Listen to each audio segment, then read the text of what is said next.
it looks like they're actually plugged in like the normal console did. I know that they wanna do all the shit I've been doing, but they cannot do it. I went through my city, my gang rolling with me, no time. Yo vlog fam, I'm TwoTracks and today we're going to be checking out the PlayStation Classic. So the box looks like this, and then these are the games. So the games it has are Ballerina Toshinden, Cool Borders 2, Destruction Derby, Final Fantasy, Grand Theft Auto, Intelligent Cube, Jumping Flash, Metal Gear Solid, Mr. Driller, Oddworld Abe's Odyssey, Rayman, Resident Evil Director's Cut, Revelations Persona, R4 Ridge Racer Type 4, Super Puzzle Fighter 2 Turbo, Siphon Filter, Tekken 3, Tom Clancy's Rainbow Six, Twisted Metal, and Wild Arms. So yeah, we're going to do a close-up and get unboxing. So this is a close-up of the box, so it looks like this on all corners.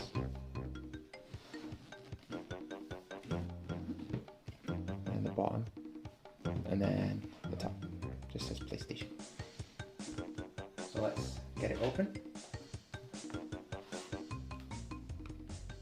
Don't want to accidentally cut something.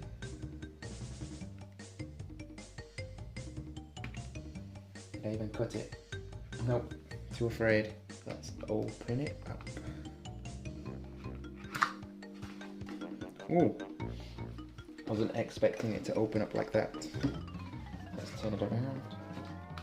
Try and pull it out without destroying the box.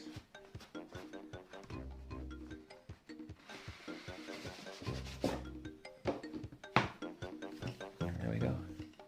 Open the seal.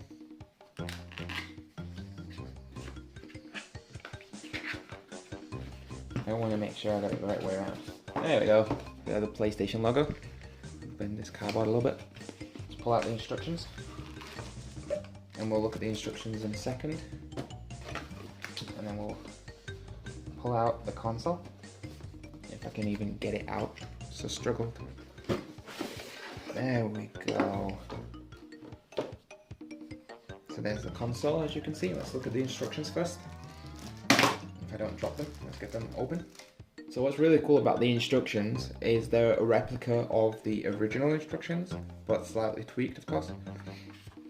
So it's like powering the console up.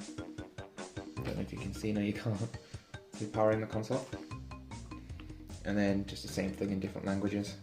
And all we care about is getting into the console. So yeah, let's open it. Let's get the console out. There's the console, we'll put that to the side. And then, looks like these things pull up. Yep. And then what's happened here? Does it come out now? Yep, there we go. And there's a HDMI cable. And the lovely controls. I'll only pull one controller out, there's no point pulling out both. Whoa, it feels so light. Whoa. Feels pretty cheap, to be truly honest with you. And I've played the original PlayStation as well. So yeah, it feels really cheap. I'm not a big fan of that, but it also has this thing, which I think is really neat, and I'll show you that in a sec. And this is the moment of truth, the actual console. So yeah, it also came with a power cable, which is this, but it did not come with a power brick.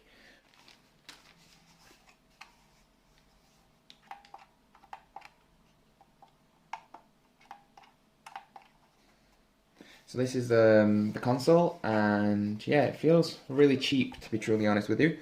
So yeah, I don't want to be like a bash on the console, but it has a lot of flaws already. And I mean, it never had really anything going for it to begin with, apart from it being a mini PlayStation, which was really cool. So yeah, when we plug the controls in, it looks like they're actually plugged in like the normal console did back in the day. But yeah, the thing that I don't really like as well, which is one big thing, is when you push this down, before it used to stay in very slightly, and now it's just like a click button that just presses and then springs back up. Same with all the other buttons. So yeah, I'm not really happy with it at all, to be honest. Big massive flop for Sony. So yeah, I can't really say much more, to be honest. So I've been TwoTracks and you've been watching TwoTracks review the mini PlayStation Classic. So yeah, it had a few things that I didn't like about it, but the whole build, apart from it feeling a bit cheap and stuff, it actually looks really, really nice. So it's definitely a device to have on your shelf and things. So I don't know, I've not played around with it yet, like in software and stuff, so I can't really review it. But from what I have seen with it, it looks really good. And it's I don't know, it's hard to really explain because I'm just really disappointed with it from its build. And it's like I've seen the reviews on it, like software wise and stuff, and the games that are on it, and I was very disappointed anyway. And I thought that maybe the actual product itself, like the physicality of it, would just probably push that away from like the review and stuff, but it really hasn't. It's just given me more things to be more disappointed about. It just seems that Sony was there for a cash grab and threw the least amount of money at it that they could. They looked at what Nintendo did, as many people are saying, and just thought, oh, it's a money opportunity. But it's an anniversary item, so wouldn't you want to take what was the second most selling console ever and actually make something for it so that fans, of nostalgic fans, can look at this console and actually be reminded that it is a PlayStation Classic, or is also a console made by Sony and not maybe something like At Games. So if you like the video, hit that like button, and if you dislike the video, hit that dislike button. My Snapchat logo will be somewhere over there, and a link to my Instagram and Twitter and donation links will be in a link in the description below. And we will see you back on Saturday. Saturday, boop, boop, boop. Yeah, miss, well, I'm sorry I was careless. Change this, well, I thought that we were strangers. Good, good.